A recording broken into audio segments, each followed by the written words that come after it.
Hello and welcome to the Dynasty Fantasy Football Podcast. This is your host, Bryce Moose, otherwise known as the Commissioner and the only two-timer. Joining me today is not my normal co-host, but a very high-respected and competitive league member in Mr. Austin Rains. Austin, how we doing? I'm doing well. I'm happy to be here. Thank you for the time. I see a lot of other people in the chat and in Grit just kind of unwilling to get on here and talk with you. So I'm more than happy to do it. Yeah, and my kind of plan today is just to go through kind of what's been going on in our league, talk about maybe some player takes or team takes in real life football, and just kind of see what happens. But that would be good to have like a mid-season check. Obviously, your team is gearing up for the playoff run. My team is gearing up for the draft in April. But other than that, yeah, I'm Yeah, ready to hop in if you are.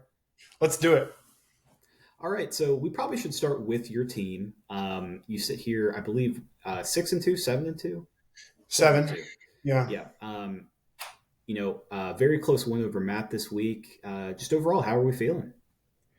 Yeah. I cared too much this weekend. Coming off a 4-point loss against Will, I did not want another close loss. And I don't know. I felt like this week it was a down week for both of us. A lot of injuries, a lot of bye weeks. So it was kind of a slugfest the whole time. So I'm really happy to get the win there because I didn't want to fall to 6-3 and have to my next couple of weeks are kind of favorable for me, but I didn't want to have to just go through that. So, and also I want to beat good teams, and Matt is a good team, so that felt Yeah. good. Especially like I said, losing to Will by 4 points Yeah. the week before. So Yeah, it's never easy. And, with the way our league is structured, those bye weeks are so important. It's not necessarily just because, hey, I'm a top seed and I get a yeah, little point advantage. It's mostly just because I don't have to play an extra game, right? Less chance of me losing. I have a guaranteed top four, and we'll see what happens any given week, right? yeah, Um, exactly. yeah, so you've made a bunch of trades this season, mostly the first couple weeks, Yeah, and kind of been quiet the last two, I believe. yeah. I went all in. I committed the cardinal sin per Grant, so I Yeah. apologize to everyone. Grant, I appreciate you the feedback, and I appreciate you caring enough to comment about my team and where we're at. So that means a lot. Thank you. Yeah. So you traded for Kyron Williams. I thought it was actually a very good deal for you. Yeah, Was talking to some people that one about got it. a lot of hate. And People texted me separately thinking yeah, that that was a crazy deal. And I was just like, listen, like Kyron's playing 90% of the snaps right now. yeah, He's a guaranteed 15 plus every week. And of course, he gets hurt right when you get him. Um, yeah, really tough situation there, but I thought it was a risk it was, willing to take. And I think Kyron's going to be back here pretty soon. yeah. I think he's got 2 more weeks left. I have no regrets from that trade, honestly. Still, um, I can actually sleep better at night. I've watched the past 2-3 weeks of the Rams, and oh my god, like they have. I mean, Daryl Henderson, whoever is back there is not the answer, right? I think we can confidently say that, yes, when Kyron Williams comes back, he is the guy. He is also do you know what round pick he was? Like, he's disposable, right? So they're going to run him into the ground at the end of this season is what I'm hoping. It's not like they're going to save him.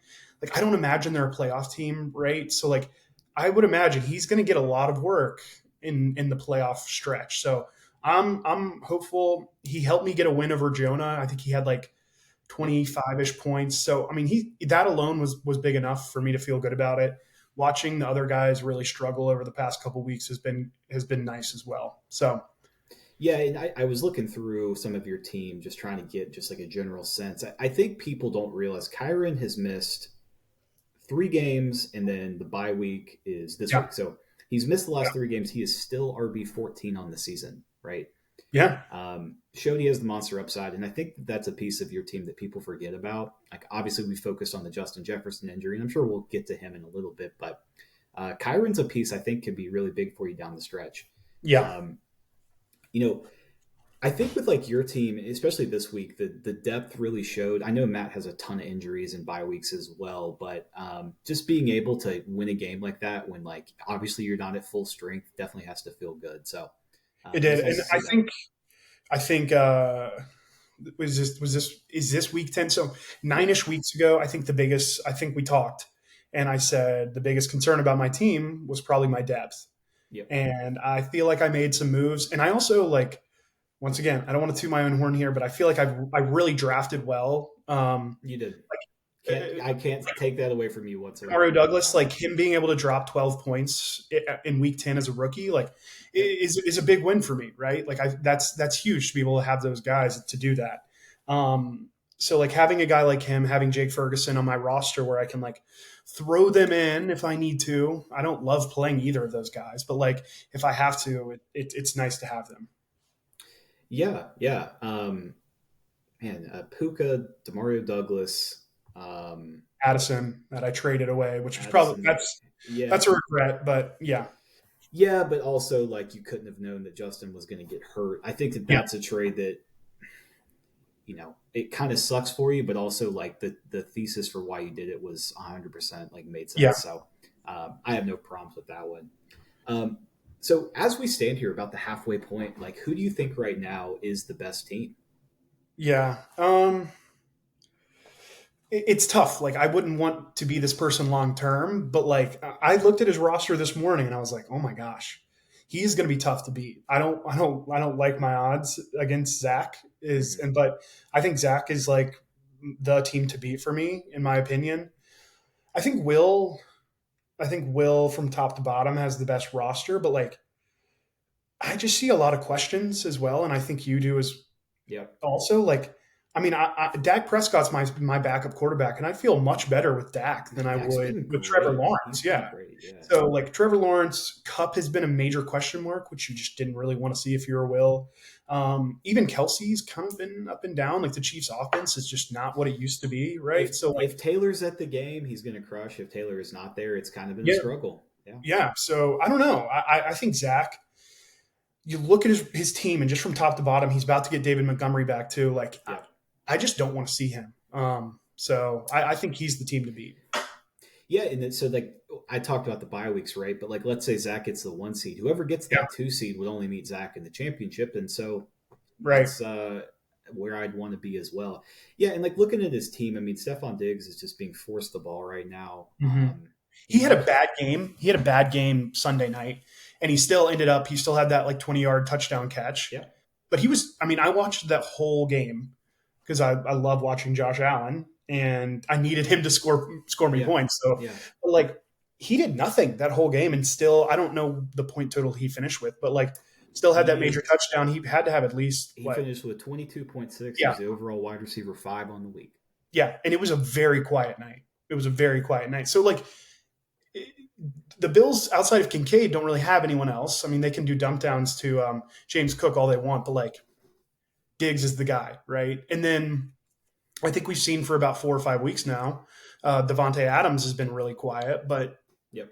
that's not going to last. And I think AOC is like much better already than Garoppolo. So I think I don't know. With Montgomery coming back, like I said, Hawkinson is just force fed constantly. I think Zach's just the team to beat right now. Zach's consistency is Yeah, like really it's shocking. it I is. believe he scored. Let me double check.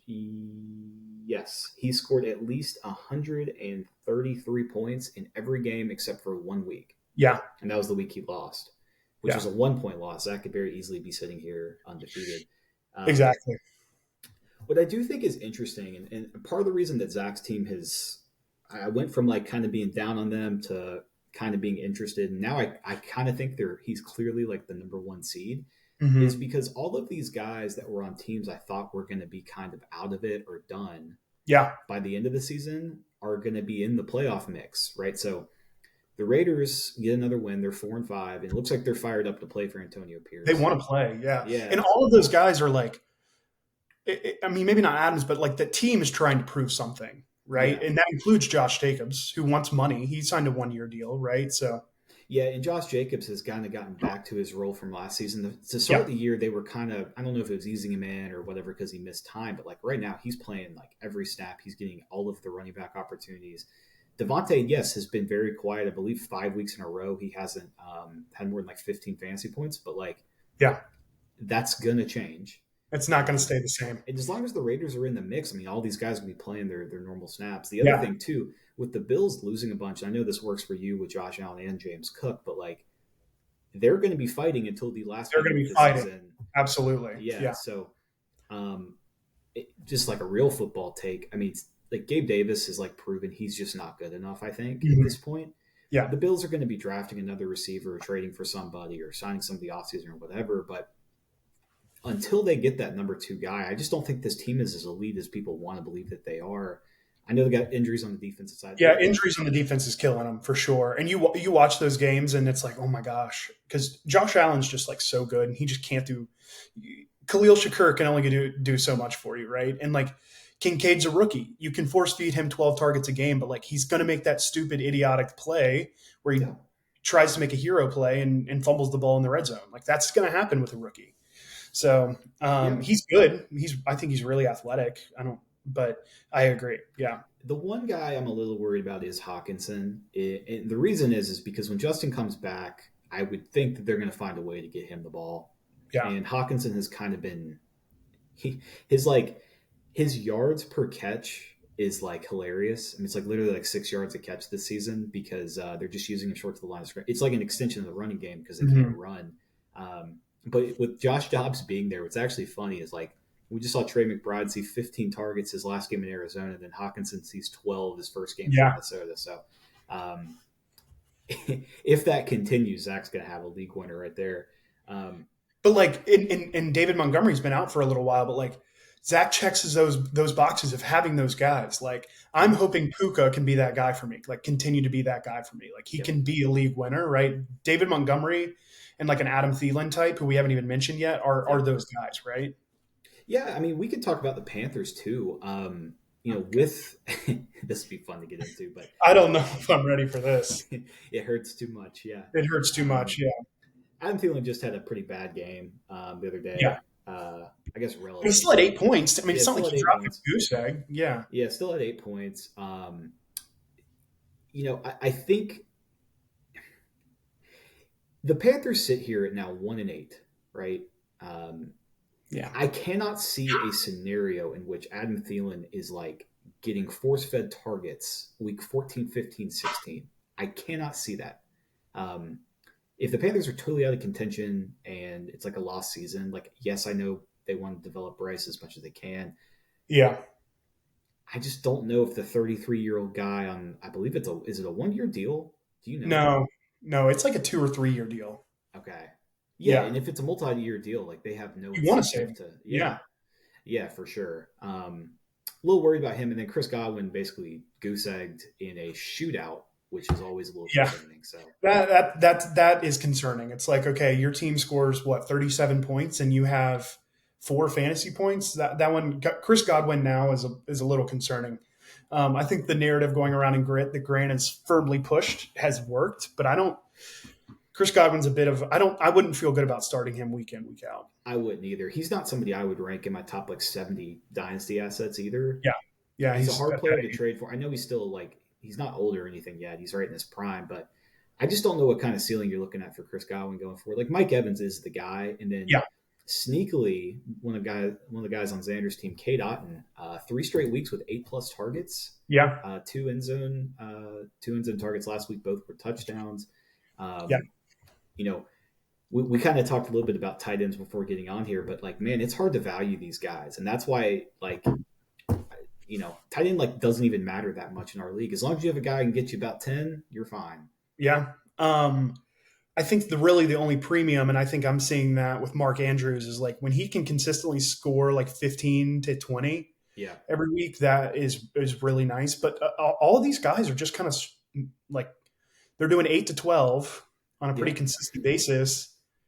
So it's like tight end like 3, tight end 5 to like tight end 20 are all like pretty equally valued.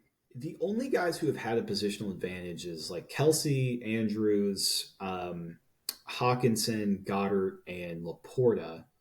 Yeah. And outside of that, like it's all just a take your pick, kind of like hmm based on projections, however you want to play it. But like that's why you see Jordan trying to trade these tight ends. And like he's not going to get any buyers. Nobody, No, it's not you going to can't. happen. Yeah, you can't like improve your tight end situation. Like Alex sitting here with Kincaid, who's getting force fed the ball right now. That's great, but like Yeah, it's living. Go look at Blake's roster. It's living proof. Tight ends just aren't worth anything. Like yeah, I would love to sell Jake Ferguson tomorrow, but like, who's going to buy him? No one. Like he's tight end 11 right now.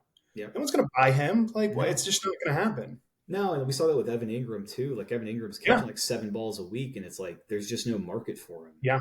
I There's traded him for a bag of peanuts in the summer, and it's just like he was an add-on, and I knew this was going to happen. Like I've had yeah. high hopes for Evan Ingram, but it's just like I have Mark Andrews. I don't think he's going to fit on my roster. Where am I going to play him?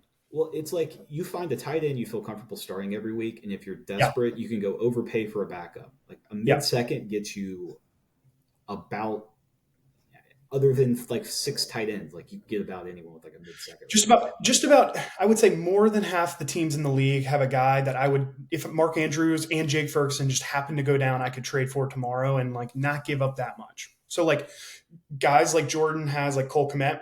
Mm-hmm. I know he's tight end what five, He's like, I think four. he's like tight end 5 this year. Yeah. Like, what are you? You're not going to get anything. I get why like a Jordan would hold on to him because you're not going to get anything for him. Like it No, makes no sense to trade him.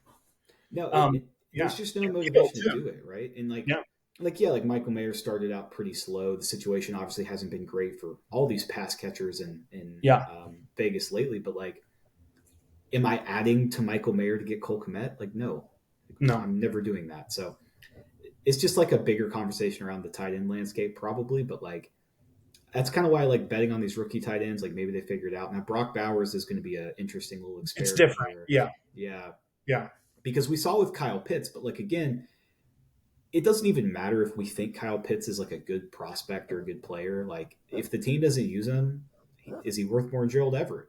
yeah. I don't I mean, know. it's very interesting. The whole like Hawkinson Laporta dynamic still really confuses me. Like Yeah, Hawkinson can clearly play, but there was a long time where we weren't really sure. What I mean, he was a first round pick, I'm pretty sure. yep. So He like was a top 15 top guy. 15 pick, yeah. Yeah, And then Laporta was what bottom uh, second or he mid second? He was was early second, I he was a think. top 40. I think he was like Yeah, 38th pick. Yeah, yeah. it's like top So 40. difference, right? I mean, there's still a lot of premium there, a lot of invested in both those guys. But like for the Lions to just totally change the dynamic of their team to start now incorporating a tight end is very strange. So like it's random. It's like totally random whether this works out or not. Because I think people were took. I mean, why people were skittish on Laporta at first is because they were like, "Well, we saw what happened with Hawkinson. We don't want that to happen again, right?" So, Yeah, and then people, the Kyle Pitts situation, people are skittish on. Like, there is no reason right now Jordan should be starting Kyle Pitts, especially with Komet on his roster. But like, mm-hmm. it's Kyle Pitts. How like I get why you wouldn't want to sit him. Yeah. It's weird because last summer Kyle Pitts was a top 12 consensus guy in Yeah, Dynasty, right? I mean, no question about it. He was coming off 1,000 yard season as a rookie tight end, who was like, I think he played his entire rookie year 21. I think he's still like 23 years old, but yeah, him. Yeah, it's like his value has gone down so far at this point. Like, mm-hmm. I, I'm not giving you a first for Kyle Pitts at this point. Like, what's the Oh, point? oh God, no. Yeah, and Yeah. there was a time like he probably demanded 2 firsts, Mm-hmm. worth at least worth of value, right? Yeah. Um, are there any other players around the league that have kind of surprised you, whether it's performance wise or lack of performance wise, whether it's your team or not? Like anybody who kind of stands out? Um, Doesn't have to be tight end either. We can transition too. yeah. I mean, I think just the Falcons in general has just been shocking. Yeah, I mean, I think they have three guys on their team that should be like top. I mean, they should just be top guys at their position with their skill level. And I know I'm a little biased with Drake London, but like I think that what was the stat that Bijan has one or two he has two touches carries inside the 10? inside. Yeah, two inside the 10, one inside the 5. What are we doing? Well, And I mean, what are we doing? Algier has like 13. So it's We're not like we they are haven't been literally there. Arthur Smith is literally out here ruining dynasty teams and fantasy teams like everywhere. Like I mean, he's directly doing this. I just find it so interesting of like if you're gonna take, you know, so overall, like it's hard to convince a fan base that taking a running back in the first round is like the right thing to do. But if you do it, you want a guy like Use Bijan, him. right? Yeah. You talk about prospects and all the priors, 5-star recruit, 3 year, Mhm. like one of the best running backs in college for 3 consecutive years.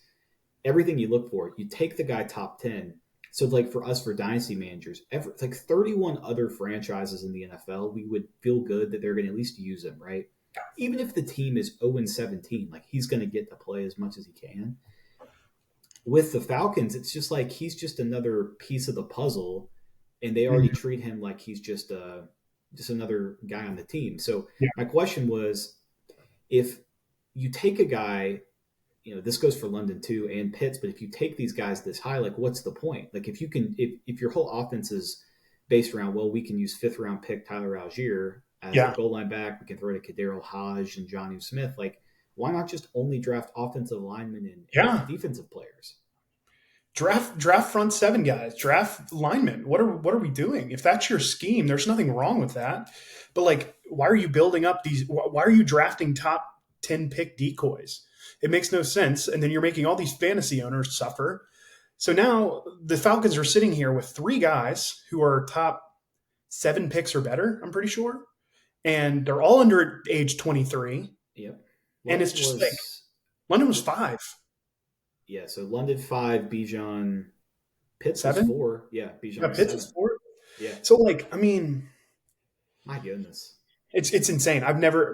We will never see anything like this again. And Smith is going to be out there. He's going to be out soon. Like he's going to be gone soon, right? Mm-hmm. So I'm hoping for justice on all those guys because they're all talented players. I actually do have a little bit more questions about Kyle Pitts now, and I'm sure people have questions about Drake London.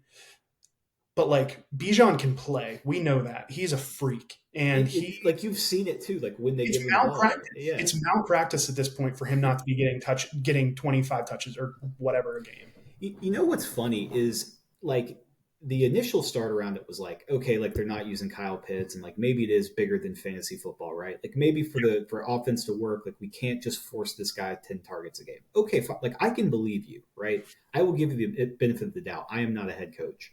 However, if you have Bijan, Kyle Pitts, and Drake London all out there and you cannot use them, it is Yeah, now upsetting your fan base too. These guys, like you're fans of the people who come to the game. They don't come to the game to watch Kadero Hodge and Jonnu Smith, right? right. Like Tyler Algier is not selling a ticket, right? Like if I'm going to a Falcons game, I'm going to see the top 10 picks that we have on our offense. And Hmm. like Desmond Ritter's not great. Like of course he's not great, but like he's competent enough. And they just run this like I don't know, try to win 20-17 every game style of offense. But they've pissed the fan base off so much at this point. And like that's why people are calling for Arthur Smith's job. Like I don't even think he's a bad coach. He just has no idea like Yeah, all the stuff that goes into this, all of the money they are paying to these guys who are just like cogs in the yeah. machine. I I'm. I, I'm. I, Go ahead. I was gonna say like I do want to talk about Drake London here for a minute because I mean I've made it no secret like I am a huge Drake London believer. I think he Yeah, is very very good. Um, it's just like because literally every single time I've seen him make a play, like he looks like a legitimate, very good NFL receiver. I think so. Extremely young prospect. He's got the top 5 pick pedigree, like all the stuff you look for. It's just, can we get this guy the ball more, Yeah. more creatively? I mean, he is. I mean, he is due more than 5 to 7 targets a game. He is. He's worth. I mean, you drafted him fifth, and this is kind of. I mean, what you're saying is dead on, right? Mhm. And I think a lot of teams in the NFL don't recognize this enough, and I think the Panthers are living proof of it right now. Um, it doesn't like the winning. I know NFL coaches are so obsessed with like winning these games, but like you can't just win games and get away. Like there's more to this. It's more important than that. Like the fan base, the NFL is an entertainment league, right? Like you can't just go out and win these slugfest games and No. expect people to care. It's just not. It's not going to like your team could be like solid all around the base, but like if you're producing this shit product, people aren't going to care. And I think the Panthers are like Yeah. living proof of this. Like I'm thinking back, and I'm like about to go on a Bryce Young rant, but like I'm thinking about him, and I'm like, no one is going to give a flying fuck about this guy ever because he is the most boring motherfucker I've ever seen in my life. Like truly. I mean, he goes up there on the podium. I want to like the kid, I do, but like he's just flat. I know he just got his ass whooped, and it's Yeah. not always his fault. I think he can throw the ball. I really do. But like you watch him, and he's just like, yeah, we got to do better as a team. I'm thinking back to 10 years ago when Cam Newton was like in the league. Just everything was different, right? Like He was everything, must just watch must everything he watch, did. right? Like Like I press would watch conferences, interviews, he was must everything, see. Yeah. everything. They could be winning 4 games a season, but like I was still glued to my TV watching everything he did, right? Yeah. It was like, and I know this is like pulling from a movie quote, but like winning the crowd is much more important, right? Sometimes, like producing a product, like that's the secret sauce. And I think like Baltimore is doing this really well, where it's like Lamar Jackson's so entertaining to watch, and they're also winning games. So Yeah. it's like they've created this formula where it's like really working. Um, but Well, and you like, see with the other two rookie QBs, right? Like yeah, Stroud, like yeah, even before CJ Stroud, he has obviously taken a jump. Like, yes, he's ahead of Bryce Young right now, but like, I don't even, as much as I was high on Stroud, like, this is out of character. No one saw this coming. no, no, no, no. I didn't see 470 and 5 touchdowns and a victory where you had, I mean, unbelievable, Yeah, right? But like, we saw the Instagram, like, I'm sure you saw on Instagram and everything, like the reels of his press conferences. And, hmm, he's basically he's up there saying, like not everybody gets to do this job. Like I'm oh trying to my cherish gosh, this and get the most out of everything. Like I want Texans fans to be happy about like the product we're putting out there, and I'm going to yeah. like do everything I can to make it happen. And it's like I want to root for that guy. It is a product. It is an entertainment business. All these like diehard, hardcore NFL coaches are like, I'm just worried about winning the ball game. Like that's what matters. I get that.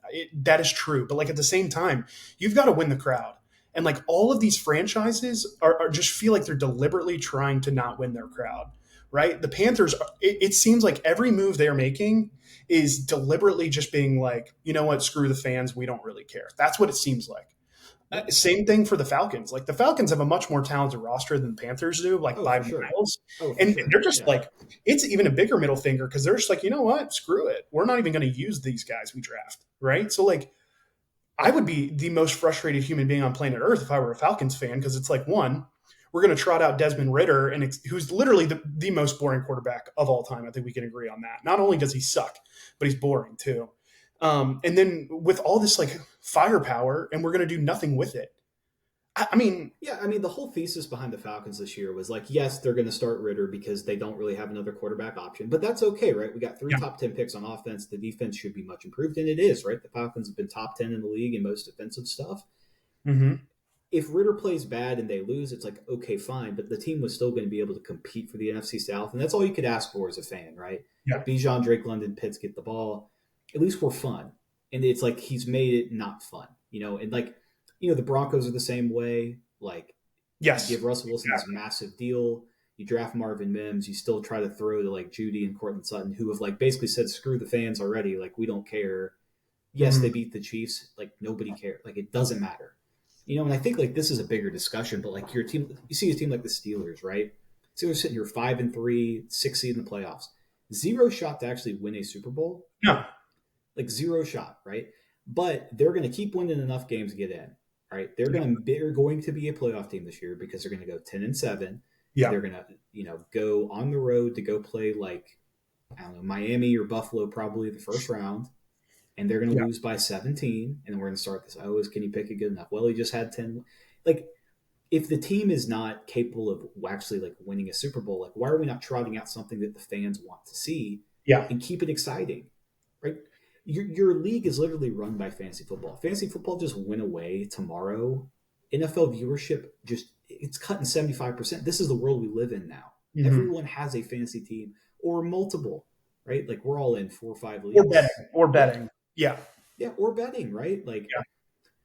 I don't know. As And far as people the aren't out Panther here betting goes, unders all the time. Like they do, but they're not having fun doing it. oh, People it's want to bet overs. People want points and they want to have fun, right? Like I think the Vikings are a great example of this. Like shit, they might be 1-4 at one point in the season, but like their games are electric. Like yeah. everyone, Kirk Cousins out here throwing for 350 yards, and the team is so fun to watch. Like I don't know. It's just, and I know Vikings fans were probably very frustrated that they were 1-4. Now they're what 5-4. Like I get it, but like, oh my gosh, 1 and 4s are all not created equally, because the 1 and 4 I saw in Carolina was the most dreadful thing you've ever seen in your life. And Oh, it's just like, it's really, this whole process of the Panthers has made me like really start to appreciate, one, so much more like Cam Newton, yeah. not just from like a winning game standpoint, but just from a being an entertained fan standpoint. Like, oh my gosh, just the games are lifeless. No one cares.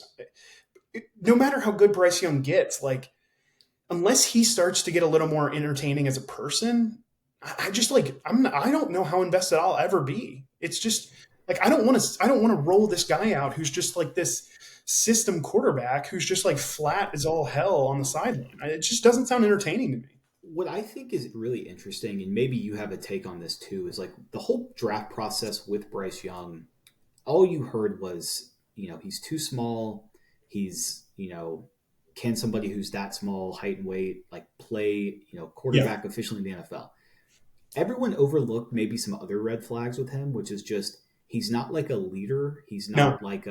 He's not somebody who gets the most out of his teammates or gets you excited. You know, like I didn't know Stroud had this in him. I'll be the first to admit that, but I knew Anthony Richardson was right. Like Hmm. that's who he was at Florida. That was a horrible Florida team. You see him this year. Like, they're not a good team. Losing at Yeah. home to Arkansas. It's the same roster, pretty I much. think I think this is a great example. Nick Saban is the alpha at Alabama, right? Yeah. There is no if, ands, or buts about that. No, you don't need a leader if you're Nick Saban. You don't need that guy if you're at Alabama, right? You might have the fiery guy on defense, but like, you don't need Bryce Young. I Like was gonna say Tua's like not, Will Anderson too. even Like Will Tua's not that Anderson. guy. Yeah. Like, you don't need him to be that guy. But like Anthony Richardson, or even with Ryan Day at Ohio State, like, he's not Nick Saban, right? Like Mhm.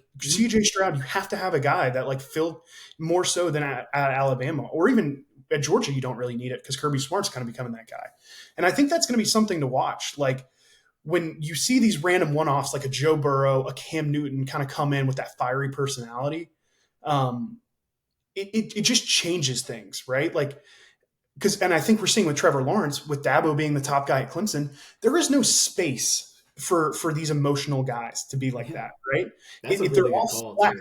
right? They're all flat, and like, I don't think Trevor Lawrence is ever going to do shit in the NFL, because I don't think he doesn't seem like he cares enough, right? I mean, he obviously does. I don't want to take that away from him, but like, these guys have to see that you care, right? And I think we're seeing Joe Burrow. I think we're seeing Josh Allen's. I think we're seeing Lamar Jalen Hurts. Jackson's, Jalen Yeah. Hurts. These guys like prove that they care, right? Like, they show it. Well, And then they're you got, they're they're comfortable being the face of the franchise and like yeah, want to embrace it. And yeah, like that's what you're exactly. seeing with Stroud right now too. Like he already gets he's the face Yeah. of the team. You know, And there's more to that than just winning games, right? yes. There's so much more to that. I would rather my team miss the playoffs every year, but have like an exciting, fun product where I like love the players and like I'm cheering for them. It's 100%. like maybe one time we go out there and we win a road game against the Bills or something, right? Like Yeah. that's what you're cheering for. And I feel like I don't know. It feels like the Panthers. Look, I know they don't have their pick next year, and we can talk about how bad of the trade it actually was. Like the trade aside, the guy you went up to get is not what you do that for. Because No. if you go look back at like my first message when they sent that trade, the very first thing I said was, I guess they're going to take Anthony Richardson at one, because I figured if you're Take a doing that, risk. yeah, Yeah. I figured we're getting the face of our team, right? It's going to be must see TV, whether it's good or bad. We're going to take a swing. If it misses, we'll clean house, and that's okay, right? Hmm. Because we got it's a 2 year proving ground, is what it was. So now it's like you gave Bryce Young, who was just like, yeah, he can throw the ball pretty well. Like he does all the little stuff good. He knows how He to does run an everything offense. pretty well. Yeah, he's accurate quarterback. He's not going to lose you a football game. I mean, the Colts. Look, he didn't play great against the Colts game. I'm not going to hold that against him. When your team's No. getting beat up that badly, it's like, what do you expect him to You do? were hurried 12 times, if Yeah, not more. Like, yeah. you're playing from behind. Your offensive line cannot block DeForest Buckner and everything else the Colts have. Like, you know, he's not going to win the game. Right. Um, I don't know. Like I just get so frustrated I'm frustrated for Bryce Young because I have nothing against him, right? No, me I'd neither. like to see him succeed. It's just he has no chance. And this is the Sam Darnold thing that happened, which is you get hit enough and you make enough bad decisions, you have enough bad players around you, Never it recover. starts adding up, Yeah. right? Like it was year two, I think, uh, third, fourth week of the season where Sam Darnold gave that like "I'm seeing ghosts" press Yeah. conference that like basically ruined his career, right? And like this is the track that Bryce Young is on, right? Zach Wilson's kind of the same thing. I think Bryce Young's like way more talented than Zach Wilson ever was. Right. But it's like if you can't surround these guys with enough talent, enough stuff to like get them motivated, it's just like, man, like we finally got some confidence, like we're building on something. It's like Bryce Young gets a win against the Texans in his first win, and it's because the Texans couldn't protect in that game. He won the game, what was it, 20-16? 20 No, it to was 15-14. that's 15-14. And once again, we're getting our one win coming off a bye week, and we can't. The Texans are. I mean, they just gave up 37 points to Tampa, and we can't score more than 15 points. Yeah, Derek Stingley out, the Texans' pass D is like one of the worst in the league. Truly right now. bad. And Yeah. so, look, like it's like yes, you're excited the Panthers won the game, but you did nothing to really. Does Andy Dalton win the game? Yeah, he does. You know what I mean? Like Probably by quite a bit more. Yeah. probably. Right, and the best the Panthers had played all season was the game against Seattle, which Dalton started. So it's hard not to see that and just get concerned. I'm not going to like kill Bryce Young at this point, but it's more. I'm not mad at Bryce Young. I'm mad at the Panthers for one. Yeah. This is a systemic issue. Yeah. This is a systemic issue. This is not like, oh, let's go draft this guy and like he's going to save the franchise. Everything Scott Fitterer has done over the past 365 days or more, way longer than that, has gone wrong, right? That's not a coincidence. The one thing you can kind of point to is being like, okay, Adam Thielen had more in the tank than we might have thought, right? Yeah. That's the one thing he's got going for him. Literally everything outside of that has been bad. Everything. What year was Brian Burns drafted? Do you know? Oh, like 2017? He was a Ron Rivera guy. Was he a Rivera guy? Yeah. Okay. Yeah, he's like the last player. Him and JJ Jansen are like the last guys from the Rivera era. Yeah. Yeah. So once again, that. I mean, that was Marty Herney, I think. Like I was gonna say, like if you look at I know we had this conversation offline, but like if you look at the Panthers drafts since like 2017, 2018 on, yeah, there's not even there's like 3 rosterable guys. Like, I mean, Tommy Tremble is like a hit based on the amount of misses that the Panthers have. Right. Yeah. I mean, just the throwing away quarterbacks in the third round, like third round picks on quarterbacks that don't even ever think about sniffing the field. Right. Like it's like I said, it's a systemic issue. We aren't going to throw Bryce Young out. Right. And let me get this straight. The quarterback does not have to be the source or the fire on the team. I think it helps a lot. Right, when that is the fire, when he's like the flames, but it can come from the defense, right? It can come from like a Justin Jefferson type if he's going to bring like that spark, right? Because Kirk Cousins is exciting to watch, but he's pretty flat himself. Like his game is pretty exciting just because he's throwing for 1 million yards. Yeah. It doesn't have to be the quarterback, right? Yeah, it helps when it's the quarterback. The Panthers have nothing. They have no flame. They haven't for a really long time. Everyone's talking about Brian Burns and like giving him $28 million a year for what? Like he hasn't done jack this season. Like I'm looking at DeForest Buckner. I watched that man disrupt for 60 minutes on Sunday. Breaker. Yeah, game changer. Every week. He does it every week. That's a game changer. That's a guy you pay $28 million for. You don't pay it for 12 sacks a season. Sacks mean that's 12 plays a season. That really doesn't mean that much to me. Yeah. Brian Burns is not a game changer. He's not. And I think we're pretty clearly seeing that from top to bottom. This roster was not ready to make the move that they made for Bryce Young. It was not even close to ready. And they rushed it. No, and so you're exactly right. And I think it's become more and more obvious that like at that point right there is 100% true, which is even if Bryce Young walked in the NFL as like a top 7 QB, let's say he is like looking as good as Stroud is right now. Yeah. The Panthers have what? 1 more win? 2 more wins? Like it doesn't even matter. Like, you're setting a guy up to go 3-15 or 3-14 at best his rookie year. Like, I mean, listen, you put like this is going to be like hot take, but like you put Mahomes on this team, and he is probably going to be the best quarterback ever, whether we like that or not. He's going to, or one of them, top 3. Yeah. And like and he's in his prime. Like, I'm sorry. Like, I mean, we would make the playoffs because we're in the South, but like not much. I mean, he's squeaking out eight, not eight win. Like it's just, and we're talking the best quarterback of all time here, Yeah. or one of the best in his peak. It, this roster is like one of the worst you'll ever find. And I get there have been injuries on the defense, but like at this point, we have to expect a J.C. Horn injury, right? Like we can't.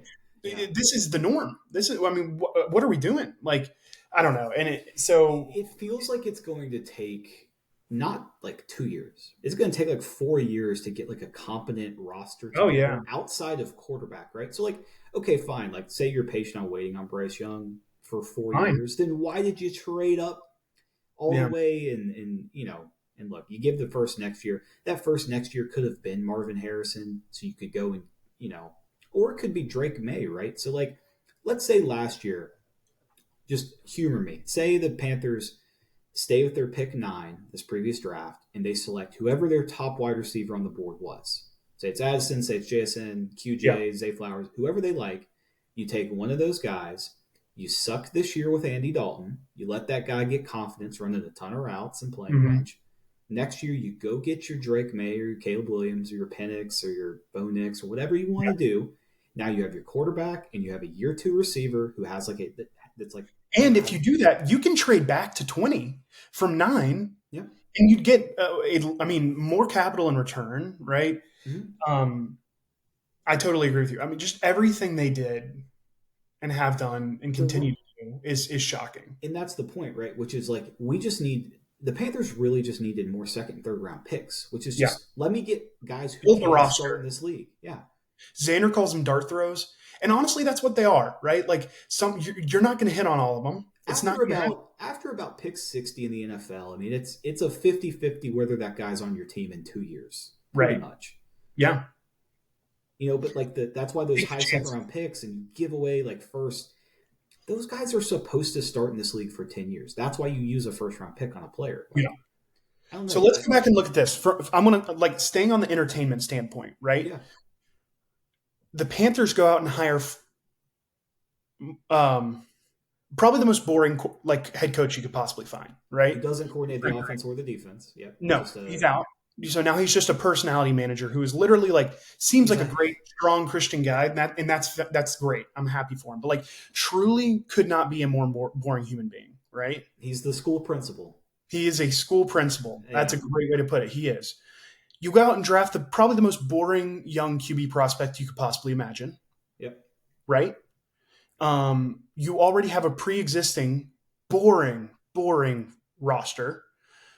I mean, we bring in like, I mean, Adam Thielen is the Hayden smartest Hurst, guy on the roster. Miles Sanders. Yeah, I mean, mm, we are literally collecting other teams' garbage, and we're trying to like polish them up, put them in a new jersey, and then expect different results out of them. I think that worked with Thielen. I think the Vikings probably got rid of him. I think he'd be great on that team this year. But like, I mean, he's the only one that's even come close to working on. And so now we're stuck with a boring ass coach, a boring ass quarterback, a boring ass team, a loser as an owner who has done nothing but lose since taking ownership. Yep. And we have the most boring product. Not just the most boring product. It'd be a difference if we were like losing with style and losing with some fun energy. We are losing with our tail tucked between our legs. And it is the most boring, uninteresting, dreadful product I've probably ever seen. There is nothing worse than being bad and being hard to watch at the same time. The Mm. NBA is a great example of this. Oh my gosh, yeah. With the Timberwolves, when they drafted Anthony Edwards, were the worst team in the league. Hey, we have the number 1 pick who's going to shoot the ball 30 times a game, and he's going to figure it out. He's Let going to him. be fun. Let Yeah, him. Yeah. right? Let the kids play. Yeah. And I don't know. The Jonathan And I think Mingo this is the pick. Hornets. The Hornets are a great example of this. They've got a fun roster now, and Steve Clifford, for the first time in his life, is like, okay, I'm actually going to let this rookie play, and it's like I'm watching the games now. Like I want to see Brandon Miller, I want to see LaMelo, I want to see Mark Williams. They're fun, young, entertaining guys that I want to watch play. Right? Yep. Panthers just don't have that. Like, I mean, it's just like what because that product is interesting and fun. They're gonna be they they're probably not gonna make the playoffs this year. The Hornets. Like I would love for that to happen. Hopefully Miles comes back, things change. But I'm still interested, Yeah. right? Like I'm still wanting to see them succeed because they're young, they have talent, they're gonna build on this. Well, and it's like if those guys are good, like maybe we're one good veteran away from having like a legitimately able to compete team, Yeah, right? Like if Brandon Miller and LaMelo like are both yeah, very good players, well, there's two pieces, right? yeah. And there's a world where the Panthers right now are sitting at like 3-7 or whatever, 3-9, whatever, Mm-hmm. and we're sitting here and we're having a conversation. It's like, okay, we need to add a right guard and a left guard, and like, we need some secondary help and maybe adding one more receiver this offseason. But like, okay, maybe outside of that, like we could be competitive next year. Yep. We'd be lying to our. I mean, we are so far. Panthers are so far away from that. Like every single position on the roster outside of quarterback probably Mm-hmm. needs to be addressed. Every single one of them. Yeah, and look, you gave Miles Sanders 3 years, $26 million, and you have essentially already waved the white flag that Chuba is better. I don't Yeah, think Chuba is some great talent either, but yeah, he's an NFL running back. Okay, like Chuba is an NFL player. I'm this is no shot at Chuba or anything, but like yeah. Miles Sanders is like he's dust. Oh, awful. So you gave Hayden Hurst money, you gave Miles Sanders money, and Yeah. then it blows my mind that they didn't say, okay, we're going to start fresh with a young QB. Let's just gut the offense and just put a bunch of young talent that's exciting around him. If they're better than we think, great. If not, these guys get a year of experience. We can bring in some veterans and like they'll help Mhm. them learn and stuff. It's like you. So if you look at a team like the Packers, right? And I know Jordan Love has been extremely disappointing this year, and Matt LaFleur has faced a lot of hate for how the play calling has gone. I think the Packers this year have like 17 points in the first half total on the season. Like they've been the worst first half team in like NFL Yeah, history.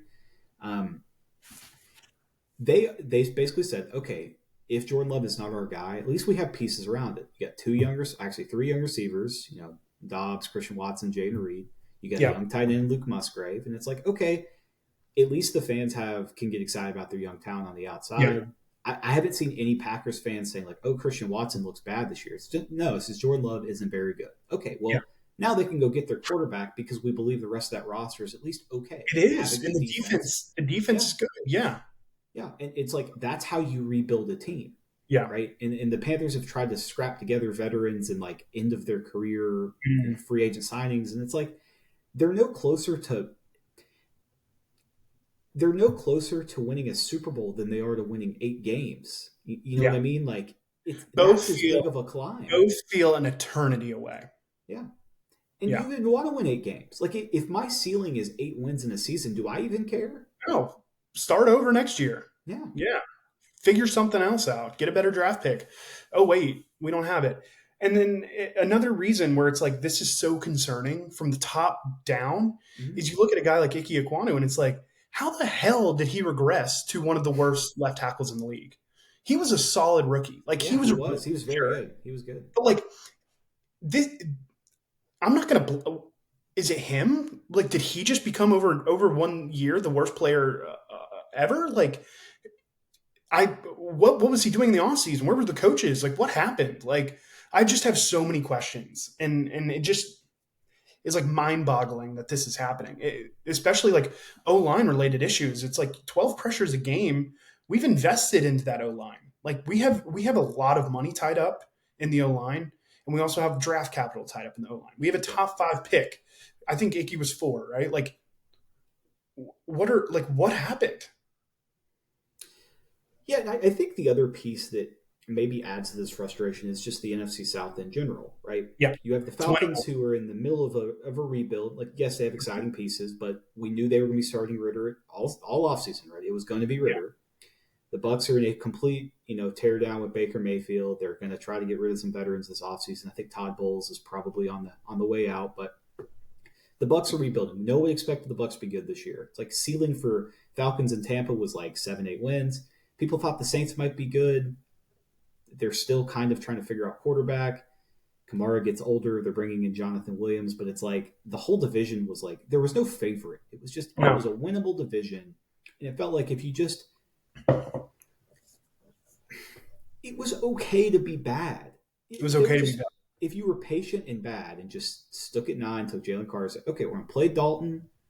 We're gonna go 2-15, and we're gonna go get the franchise quarterback." You could take the North Carolina kid in Drake May, and then the Yeah, fans are excited. Everyone's buying jerseys, happy to come to the game, happy to watch, and it just feels like you have a top 10 defense at that point. what's funny is like if you think about like Trayvon Walker was the number one pick last year, Hmm. and we rarely ever hear about him. Like I think he's been okay this year. Sounds like he's been okay. I mean, I Yeah, don't I don't know. know. I never I hear mean, anything. But like Bryce Young's almost approaching that level already. Nobody wants to talk about him. no, Like we're gonna have those conversations again, probably in the off season. Like everyone's gonna be like, okay, well, how bad was he? We dig into the film, all that stuff. But like, yeah, man, I don't know because you see how much the media has embraced CJ Stroud already, and like good for him, right? Happy for him. Anthony Richardson also was the number one player in fantasy when he got hurt. Like yeah.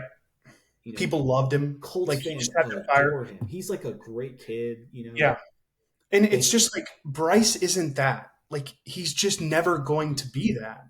So we took this boring game manager quarterback who isn't ever, and I hope I'm wrong here, but like he is never, and I say never because he's never had to do this, right? He has never elevated the play around of the players around him, right? I think we can look back at Alabama and confidently say he is a product of the system and the players around him. Like I don't think he was out there elevating other people's play, no, right? no. I think he proved that he can sustain their play. He can match the players' play around them. But like, let's look back to Cam Newton. These are guys you draft one overall. These are guys you sell the franchise for. Is for guys that are going to elevate the franchise and make everyone around them better. Bryce is a rookie. He's played what 9 games. We're being probably too harsh and too critical on him, but like I think we can pretty clearly see he's just never going to be that guy. I think it's 100% fair to be critical of everything that is happening off of the field, right? Yeah, So like yeah, his on-field play, I have like nothing to say. Like it literally does not matter to me if he's the worst passer in the NFL right now. He yeah. has no chance to succeed anyways. Totally As long agree. as he looks like he can throw an NFL or a ball at the NFL level, okay, fine. It was never going to happen year one regardless. But everybody in Panthers fandom already is like checked out on Bryce Yep. Young. It's not fair to him because yes, CJ Stroud went second overall. It's unfair to him because the Panthers traded up and took you over Stroud when they didn't have to do it. Yeah. Didn't have to. And here and this is another thing the Panthers did. Like, you're gonna make this move. You have to be damn sure that you're right. Yeah, because there was You have multiple to good be QBs. 100% sure you're right because one, if you're wrong, it's exactly what's happening right now. This kid is never going to live it down, right? He's You're going to always going ruin to be his career. he's Yeah. going to he's going to always be compared to Stroud, right? Mhm. So like one, you have to be ready as a franchise to make this move, to go out and make the move and set this guy up for success, right? Two, you have to be damn sure you're making the right decision because you're literally setting a franchise back years, Mhm. on a decade, Well, if this is the wrong move and you should and the guy behind him was clearly the guy, right? And that's the danger here of drafting. Like if this was like the Trevor Lawrence year where it's like we know Justin Fields and we know Mac Jones aren't those guys. Like they might Trevor, be yeah, he cut above. A he true cut above prospect. true cut above the other guys, right? There was no questions. This was not that year. Like this was No, the year this was where there three were toss multiple ups. guys. It's three This toss was ups. toss ups. Yeah. Exactly. And we made the dumbass decision to sell the future in order for one of the toss ups, one of the 3 toss ups. And right now we're sitting here 10 weeks into the first season. And I think we can all confidently say he has been the worst of the toss ups, right? Like, I mean, shit. Like, Alex O'Connell looked more competent. Obviously, the roster is a lot better, but like, I mean, it's just it's disheartening to see. Once again, there's no hate towards Bryce Young. One, I mean, I wish he were more fiery. I wish he brought more swagger. I wish he was more of a leader. Yeah. At least I wish we could see that. We can't see what's in the locker room and what he's saying to those guys, but like that's that's not what it's about. I'm sorry. This is the NFL. This is an entertainment business, right? There would be no NFL without the fans, and I know that's probably like a cocky thing for us to say, but like there wouldn't be. Nope. And for him to one, it feels like the whole Panther franchise is just neglecting and giving a big middle finger to the fans and being like, we don't really give a fuck what you think and what you want. We're going to do this our way, and we hope you like it. But their way is literally the most boring and shitty product I've ever even come close to seeing. I think it's important too to not take for granted how good just a playoff appearance season is. Oh my Right. god, So that feels like an eternity away. so like what I'm trying to say here is like we've seen teams like the Giants. The Giants got the playoffs last year, but like it's a blip on the radar for like what has been a terrible franchise since Eli Mm-hmm. Manning won the Super Bowl. Yeah, Um, the Jets have been out of the mix forever.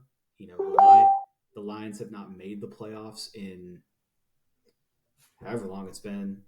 Um, the Browns and the Lions, it's the Browns too, right? So it took forever for these teams to kind of turn the ship around. Um, I'm afraid the Panthers are headed down that rabbit hole of like it could be 10 years before you can put together a competent roster. Because mm, when you have 53 guys who are all just worse than the opposition, yeah, maybe you can win a game or two. Maybe you sneak out, 8-9 win season, you sneak into the playoffs, you upset a top team, whatever. You're not close to competing. You don't have there. When Cam Newton went to the playoffs with the Panthers, you yeah, felt like they are going to win this game. I yeah, don't know how they're going to do it, but they're going to find a way to do it. yeah. And I can't even tell. It's going to be a different quarterback by the time that this team is turned around because Bryce Young is going to be in his mid 30s, I think. He could be in his mid to late 20s, and by then, emotionally and mentally, could be totally done, right? Yeah. And that's the harm in making this move because you're crippling this kid by not having your ass ready. You're throwing him into this dumpster fire. And once again, like we said, he's a toss up. No harm to him, right? He was not Trevor Lawrence, where it's like this is the guy. When you He, have a debate across all fantasy analysts, or yeah, not fantasy analysts, but like draft people, right? So, yeah, like, I love the draft process in general. Everywhere you look, the entire offseason was whoever the team likes out of these three quarterbacks, and like Levis was kind of in that mix as well, but like whoever you like out of these top three quarterbacks, is probably going to go first overall. yeah, Okay, not once did I think a team is going to sell the future to move up there. So let's talk about this as if you're a Bears fan. Okay, the Bears had Justin Fields, and it was like, okay, like maybe Justin Fields just isn't going to work out. That's okay. Like we got the Panthers pick and we got our pick. We could leave next year with and DJ Moore. Caleb Williams, Marvin Harrison, and DJ Moore. You think people are going to come to games in Chicago? Oh yeah, Yeah, yeah, they're hell going yeah, to come to games in Chicago. yeah. Um, Not to And I mention, know, and I'm going to yeah, pause really quick. Caleb Williams, people got a lot of flack on him for crying on the sidelines and stuff like that. But shit, like that, seeing some I love it. emotion is Oh, I nice. love it. Like he cares. You want to talk about like face of the franchise stuff? This is a guy That's who's it. been in the spotlight and like That's it. understands Yeah. it. Yeah. And he is a guy that's constantly proved that he's elevating the play around him of guys, Yeah. right? Bryce never once proved that. And once again, that's no fault to Bryce. It was the situation, it's the college he chose, right? Nothing on him. He's never had to do that. Caleb has always, constantly, from day one at Oklahoma, done that. Yep. And He yeah, has, and the thing is, like, what I like about Caleb so much is that he is so comfortable being the face of college football. Like, this is a yeah. guy who came He's a back this. he's I don't personally like love the guy. Like I think he's kind of an asshole. I think he's kind of fiery. I think That's he's what I want as my quarterback. kind of Honestly. emotional.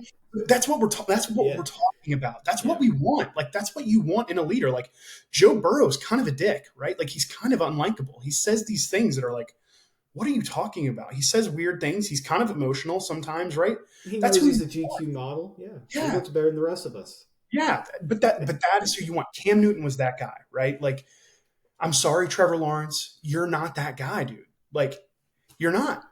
I think Trevor has underperformed slightly. I do However, too. he still gives the Jaguars stability, and they're a But good that team. Jaguars roster is good, like It really, is really good. And like, because they didn't rush the tank. no, they didn't. They And didn't they rush the tank. Yeah, they let the chips fall on them. They sucked for a long time, right? And now they're set for years. Like there's, and that's not because Trevor Lawrence is a world beater. That's because they have built a roster around him they that can is, win in multiple ways, right? Like yeah, Etienne first round pick, Trevor Lawrence first round pick, Josh Allen first round pick, Trayvon yeah. Walker first round pick, right? Good offensive line. You sign Christian Kirk, you sign Zay Jones, you sign Calvin Ridley. You're giving your Those are the quarterback a guys you chance. sign. Those are the guys you sign. You sign Christian Kirk to the, like, they knew something we didn't, and that They move, like, everyone questioned that move for signing him for so much, but like now that looks like genius. I would rather go out and spend the money on a mhm. guy you know is going to be good than give Hayden Hurst or Miles Sanders um, some dinky salary, but you know it's just probably not going to work out, right? The Panthers strike me as always wanting to be the smartest in the room when Yeah, it comes to teams. Like, oh, like no one else is coming after Miles Sanders. We're going to give him a deal he can't refuse, so he has to come here. yeah, Like, okay, he ran for 1,000 yards behind that Eagles offensive line. I mean, I yeah, think I run for 600. yeah, probably. Like, I don't know. Like, I don't think Kenny Gainwell and DeAndre Swift. Like, if DeAndre Swift sucked in Detroit for so long, like it looks good now. Okay, Yeah. I don't know. I don't know. I think that the whole process has just been like, and it goes back to Tepper, and his name hasn't gotten mentioned enough in this rant. He is No, no, no, no. clearly the worst, most clueless owner. I mean, he's already Dan Snyder level to me. It's just like this little man syndrome. Like he's thinking he can bring other mentalities into the NFL. I'm sorry, you're surrounded by winners here. Like this isn't how it works. Like you picked a middle of the road franchise with middle of the road fans. No offense to us, and now you're going to be the worst owner in professional sports. And it's just whatever he's doing, and I hope he's taking some a hard look inside. Whatever he's doing is not working. Right, everything from the top to bottom is not working. So whether he's being putting too much input, not enough input, whether he's hiring, firing the wrong time, he's got to do everything different. Everything. Nothing he's doing right now is working. And I'm good. Let's clean house. Let's get rid of Fitterer. Let's get rid of Reich. Clean house, right? Let's make damn sure, right, that the next guys we bring in are fiery, competent guys that actually feel like they give a shit and that will inspire the fans to show up to games. Frank Reich is not putting asses in seats, right? He's not getting people to the game. Bryce Young is not putting asses in seats. The team around Bryce and Bryce included together as a combination could put asses in seats. But like CJ Stroud is doing that. Anthony Richardson is doing that. Cam Newton did that, right? Joe Sam Burrow, those Howell guys. is doing that Tim right now. Howell is Yeah, doing that. Like it's not Bryce is too boring. It's never gonna happen. So now we gotta you Tepper, who wanted Bryce Young supposedly, now have to start making some decisions. You think Matt Rule is putting fucking people into this in Bank of America? Like, what are we doing? You are hiring some of the most unlikable human beings ever and wanting the fans to show up and support you. It's not happening. So it's just like, okay, we got to take a hard look inward and we got to start focusing on like, okay, what does the crowd want? Let's start giving them what they want.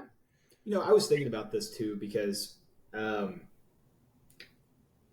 I get like clips from First Things First, and they were talking Yeah, about like Nick Wright show. They were talking about Eric Bieniemy as like a potential head coach, right? And they were saying that like all offseason he wanted a head coaching job, didn't get it, so he made a lateral move to the Commanders so that yeah, hopefully he could take that job over and prove that it's more than just the Chiefs, right? If he can do it with Sam Howell in that offense, he's going to get any job he wants, and I agree, right? And he's on yeah, pace to do that. Like Sam Howell has been way better than people thought he would be, but big picture here is like the Panthers could have just gone Eric Bieniemy, yeah, give him the fucking keys, and just say yeah, you pick the quarterback you want, yeah, or we'll wait a year. Like we'll get yeah, this guy Caleb Williams. You know what I mean? Like yeah. We yeah, trust you yeah. enough. We trust our fans enough, right? To be mature enough fans to recognize what we're doing, to trust the process, right? We have But dealt pretty with much David losing Tepper before. he got embarrassed, he got insecure, and he's like, I'm tired of losing because Band-Aid, It's exactly another it. Band-Aid, another Band-Aid. And now Bryce Young just feels like the ultimate Band-Aid, right? And it's like, all these Band-Aids don't work. Like we got to make us like stitch this up and fix it, right? And everything he's done for the past 5, 6 years, however long, 5 years he's owned the team, has just felt like he's making these moves that are just like 10 minutes too late. And it's already like, okay, that's the wrong decision. You're So instead of exactly right, though. ripping this Band-Aid off, it's just like, we're just going to apply a new one, right? Frank Reich feels like the ultimate Band-Aid. Frank Reich is not going to turn a franchise around. He's just not.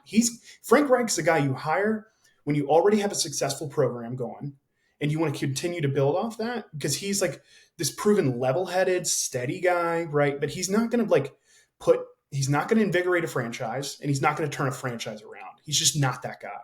And Bryce Young isn't either. He's also never had success with a quarterback that wasn't like a star Yeah. already. Like, yes, like he got some really good seasons out of, where was it? He was with the Colts. He was with Eagles. the Eagles. Yeah. I mean, you're exactly right, though. Like, Tepper got insecure that he was losing. And he Yeah. basically said, I don't want to lose anymore. So, how do we start winning games? Yeah. And instead of saying, I mean, the Panthers could have sold the ninth overall pick for some player. I mean, I'm not saying you get a quarterback, but you could have sold that for maybe this is too much Dynasty fantasy football brain, but um, like a DK Metcalf or something. Like, Yeah. And you'd still have DJ Moore, and you'd still have another second round pick. yeah. So instead of this is how it works. This is how it works in every professional sports league, right? This is not the stock market. You have to lose more to win, Mhm. right? And Tepper's like refusing to do that. And by doing this, he's created his biggest fear. He's created his biggest nightmare, right? He's ultimately getting exactly what he feared most. And it's just like a heaping pile of shit that is just one big dumpster fire of losses, right? So instead of really embracing what everyone has been saying for years, this has not been a tank, right? He has just put crappy quarterback in after crappy quarterback in with crappy head coaches and expecting a good result, right? So now he's like, oh, I'll get a new coach and I'll spend all this equity on the first round pick, and like everything will be turned around, right? No, you did this. You skipped 18 steps in this process, sir. You skipped step one, hiring the right guy. You skip step two, which is taking years sometimes. And this is where the trust in the fan base comes in, where it's like, okay, I trust the fan base enough to continue to recognize this is the process, right? It takes a while for us to build this up, right? We saw it with like the 76ers. You hired competent management, and you take your time, you draft some guys over time. Hopefully you get an Embiid and they hit, right? Mm-hmm. And then you bring in some free agents. Hopefully they hit. But like, this takes time. This takes years in the making. And he's just like refuses to do that. And so now you draft a guy, you press fast forward, you skip steps 1 through 17, and you jump to step 18, and you have Bryce Young, right? And now you're going to ruin this kid and his career and his confidence because you skipped all those steps. Yeah. It's just sad. It's It sad is. because, like, I mean, like I said, like I have nothing against Bryce Young. Like, obviously, like I'm hoping that he gets this all figured out. Me too. Oh I my don't God. blame There's no one him. rooting for him more. Yeah, like I don't blame him at all. I mean, what a horrible position to get put into, right? Mm. But as we think about it going forward, there's a situation where the Panthers 12 months from now are, I don't know, 2-6, Yeah. 2-7, and like we're having the conversation of, okay, well, we're gonna have another top 5 pick. Do we take a quarterback? That's what I'm So afraid of. I know, me too. And so in skipping those steps, right, we have set him up for failure. So at least when you're doing and completing those steps, like I think the Jaguars are a really good model of this, right? Mm-hmm. You can There's an identity. At least there's a plan. At least there's something you can point to, right? Yeah. Right now there is no plan for the Panthers, right? There is no identity of the Panthers. at least when you're in tanking, there's some hope for the fans. So it's like, well, at least we have our top 5 pick, right? At least there's that we can hold on Yeah, to. you're actively watching the games, hoping they lose, but you're hoping the young players like do Yeah, something. Yeah, exactly. And there's nothing. There's no hope. There's none of that right now. And it's honestly like I can't remember a franchise being in a worse spot, honestly. And I know I'm biased here, and I know like the Lions and the Browns are probably and the Jets are laughing at us right now for they're being like year 5 of you being shitty. Try doing this for the past 20 years. But like, I mean, I'm this is afraid it's heading in that direction. this is like, and I'm we could be sitting here at 1-8 again next year, and me being like coming back on this and saying this is rock bottom, and I'll laugh at myself. But like, this feels like rock bottom. But it's not. How are we going to get better in the we're not going to get better in the off season. Like I don't think that. I mean, we might maybe a little bit, but The rock bottom is going to be draft night when the yeah, Bears select. I mean, Caleb Williams won. speaking of which, the Bears play the Panthers here. What was that? 2 days? Yeah. Yeah, That game is the second step to rock bottom because you're going to watch DJ Moore probably have 150 and a touchdown. Is like, yeah, revenge. Like, why did you do this? Tyler Baguette or whatever his name is going to look Agent. better than he's going to look better than Bryce Young, who literally they picked him up off the street. I think Fields is playing. I haven't. I thought it was still up in the air, so we'll see. I honestly hope it's Baguette or Banyette, I was whatever his name is. But like, I was just to like shove it in our face and be like, we hired this kid off the street. mm-hmm. We're using your boy, who you like raised, to beat you, and we also have your number 1 pick, and we're gonna beat your ass. I was gonna say like losing to Tyson Bagent would be the second step from the bottom, and then the bottom would be seeing like Caleb Williams with the Bears pick or with the Panthers pick to the Bears. To the Bears. That's winning like with soul crushing. Yeah. Yeah. Because in an alternate universe with a competent management system, that's us. That's us saying we have survived a full 2-year tank. We have gotten Caleb Williams. End of the day, this goes back to David Tepper and this goes back to Steve Wilkes for trying to be a fucking hero. So, I mean, lose, stop. You suck. Like, what are we doing here? Stop trying to win games and being a hometown hero. Yeah, and the last thing I'll say is like I went to the Panthers Texans game, and I was sitting, middle of the bottom deck, like behind the Panthers bench. Fans around are all kind of saying the same thing. Like, yeah, I was the only Texan fan in my section, and I'm trying to be loud and supportive because it's fun, right? But yeah, everyone is watching the offensive line, and everyone's just saying Bryce has no chance. Panther fans in general don't have a problem with Bryce Young. It's literally just the way that the team and the organization is constructed. So if all of your fans see the problem, can you please look in the mirror, Tepper? You got to figure this out. You're losing the entire city of fans. Nobody cares about the Panthers games. And it's hard to come back from resentment, right? And that's where we're at. Like I resent David Tepper, and it's hard to get out of that, right? And honestly, like winning a couple ball games isn't really going to do it. It's not going to fix it.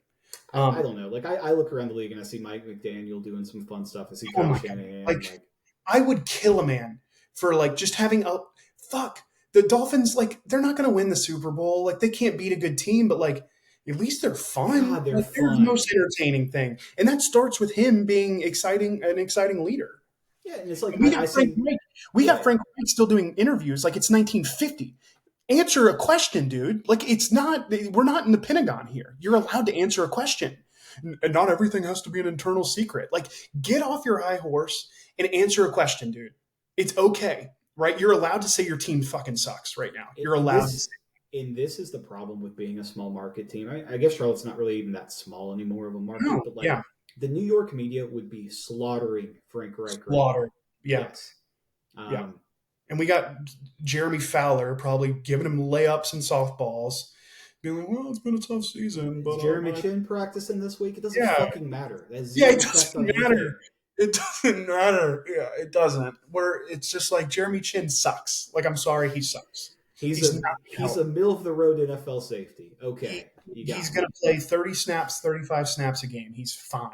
Yep. Like, no one gives a shit about how his ankle's healing up. Like, no one cares.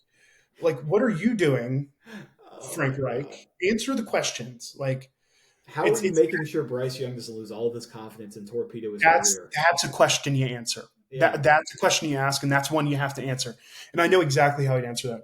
Well, no one likes to lose, and I think that's where we're at. This team, we don't, this team, we're trying to do everything we can to help them. Okay, bullshit. I think heading to Thursday, if the so, like, I believe the Bears are 2.5 point favorites. Last I looked at it, Bears winning that game and They're knowing what going to. they have, Yeah, I think they will too. Whether it's Fields or Tyson Bagent, it doesn't really matter. If the Bears win the game, you're going to see a level of like apathy towards the Panthers that is so scary for like a city and like a fan base. yeah. Man, it's tough. How do you not get checked out?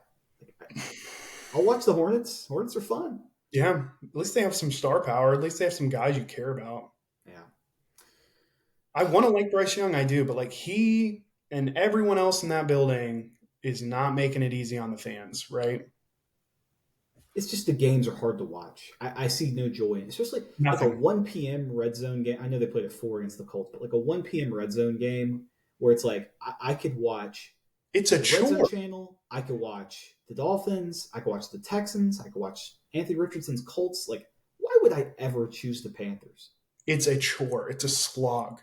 And this is why Cap, stop with the Jets shit, man. Like it you don't choose that life. I get you named your son, it's cute, I get it. But like don't do that. What I watched last night was a recreation of what I watched on 4 p.m. on Sunday. Don't do that to yourself. Don't go down that road, brother. Like we don't need to do this, right? And his argument back to you is going to say, well, the Jets are way more exciting to watch than the Panthers. And he's 100% right. He is, but like, God, at what cost? That I mean, that's comparing yourself to nothing. Like that. I Yeah. mean, if you're comparing, oh my God, I'd rather watch grass grow truly than to It's a really hard pill to swallow out of 32 NFL franchises being the 32nd most exciting. yeah, by a very considerable margin I too. was going to say, I don't even know who's second. I mean, the Broncos are close, Yeah, I probably. would hate to be a Broncos fan. I'd hate to be a Jets fan, honestly. Like what I saw last night, like Giants I are get up it. there too. Giants are, yeah. But They got their pick. God, at least Baker Mayfield can score 37 points. Give me that back. The New York Giants are going to be without Daniel Jones and Tyrod Taylor for the rest of the year, which means it's going to be Tommy DeVito or if they sign somebody going the rest of the way. That team is sitting at two and And seven. Carson Wentz just got picked up, so they're Yep. toast. Yeah, I mean, They're going to be sitting here at 2 and 7 with their own yeah. first round pick. They can lose every game they want to lose and have a shot at Caleb Williams or Drake May or And yeah, Penix. but they did just pay Daniel Jones, so that's tough. That's not Yeah, fun. but I think that's you can swallow that if you're the Yeah, fan base and say, yeah, it's we well. paid him a bunch of money. Yeah. Okay, So yeah, he's not our long term guy. That's fine. yeah, Like yeah, I don't know. And talking through this is sad, man. yeah. This felt like a therapy session. You need to get it Honestly, out. Yeah, I needed to get it I out. needed this. I didn't even expect to go here, and No, I didn't either. 40, 50 minutes just flew by, and I feel worse, but I think that's a sign I'm healing. So That was 50 minutes without stopping about the Panthers. yeah, I can cut the rest of this. This is fine. But man, when you sit here and watch games, and it is like you watch like. Does this happen to you when you watch the Panthers go 3-and-out and punt? You're like, man, I'd rather just be like buying a vacuum at Target. I'd rather do anything. I'd rather be doing anything. And I keep getting sucked back in because I'm like, oh, well, maybe the next drive will be different. What happens? Punt. What happens? Punt. What happens? Bryce Young interception. I just I'm wishing them the best, and I've tried to rack my brain. I thought it'd be a fun exercise, honestly, to ask you what like the Panthers could do to get out of this. The problem is like we have to see what moves they make in the offseason first to even have that conversation. Yeah. Like, is the coaching staff gutted? Okay, well, whoever they hire, then going forward, we can have that conversation because Luce will have the pick next year. But like, They'll probably botch that pick 33 too.